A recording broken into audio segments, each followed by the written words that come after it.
శుభోదయం. ఈనాటి విశేషం వ్యతిపాత మహాలయం. మహాన్కో అత్ర ఆలయం, మహాలయం అని చెప్పుకుంటున్నాం. పితృదేవతలకు సంబంధించి పితృపక్షాలలో ఈరోజు 4వ రోజుగా భావన చేస్తున్నాం. సోమ పితృమాన్ యమోంగ్రస్వానగ్నిష్వాత్తానగ్నికవ్యవాహనాదయో ఏ పితరః అని పితృవర్గములు 7 విధములు.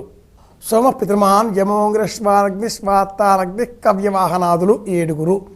ఈ 7 రకముల పితృవర్గములలో ప్రత్యేకించి 96 రోజులలో ఈ 15 రోజులకు కూడా మహాలయ పక్షము కన్యాగతే సవితరి.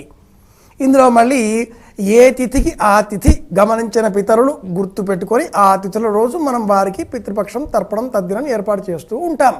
వీటితో పాటుగా యోగములు కరణములు అనేవి కూడా ఉన్నవి. అందులో వ్యతిపాతం ఒకటి. ఈ వ్యతిపాతం ఉన్న రోజు విశేషంగా పితృదేవతలకు విశేషమైనటువంటి శక్తులు లభిస్తాయి. ఈరోజు మనం వారికి ప్రీతికరంగా ప్రత్యేకంగా రోజు చేయాలి, కనీసం ఆ తిథి రోజు చేయాలి.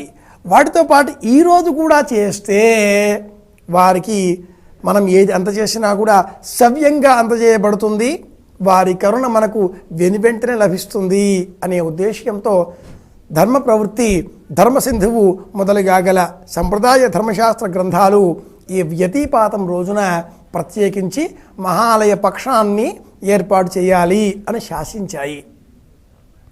నిజానికి మహాలయ పక్షం 15 రోజులు నిత్యము తద్దినం పెట్టాలి. అప్పుడు కర్మ ఆధిక్యం అవుతుంది.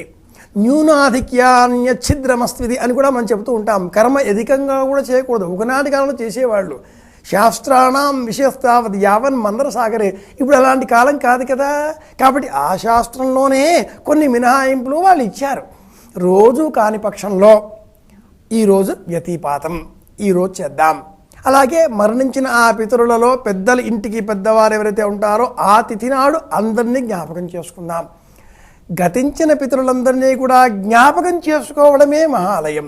ఈ రోజులలో వీరు ప్రత్యక్ష దేవతలు కనుక మిగతా 33 కోట్ల దేవతలు పరోక్ష దేవతలు. ఈ ప్రత్యక్ష దేవతలు మనకు అన్ని కోరికలు నెరవేరుస్తారు. కాబట్టి వీరిని మనం ఇలా జ్ఞాపకం చేసుకోవడమే ఇది మహాలయం. పితా పితామహశ్చైవ తథైవ ప్రపితామహః త్రయోః అశ్రుముఖాహ్యేతాః పితరః పరికీర్తితాః తేభ్యః పూర్వతరాయేజ ప్రజావంతః సుఖైధితాః తేతు నాందీముఖాః అంటూ ధర్మ ప్రవృత్తి ఇలా తెలియజేస్తుంది. ఆషాఢీం అవధీం కృత్య పంచమం పక్షమాశ్రితాః. ఆషాఢమాసం మొదలుగా 5 పక్షములు, ఆషాఢ శుక్లం, ఆషాఢ బహుళం, శ్రావణ శుక్లం, శ్రావణ బహుళం, అలాగే భాద్రవ శుక్లం. ఈ 5 గమనిస్తే ఆషాఢ బహుళం నుంచి ఈ 5 పక్షములు ప్రారంభం అవుతాయి. ఆషాఢీం అవధీం కృత్య పంచమ్యాం, ఆ 5 పక్షములలో. అందుకే కాంక్షంది పితరః క్లిష్టాః అన్నప్యన్వహం జలం. పితరులు ఈ 5 పక్షములలో కూడా మనం నీళ్లు పెడతామా, భోజనం అందజేస్తామా అని ఆశ్రయంతో చూస్తూ ఉంటారట. అన్నమప్యన్వహం జలం కనుక పితృదేవతను జ్ఞాపకం పెట్టుకొని అన్నము, నీరు వారికి అందజేసే ప్రయత్నం మనం చేద్దాం. ఇది ఈనాటి విశేషం మహాలయం. అందులో వ్యతిపాత మహాలయం. అందరికీ క్షేమం కలగాలి అని కోరుకుంటూ శుభమస్తు.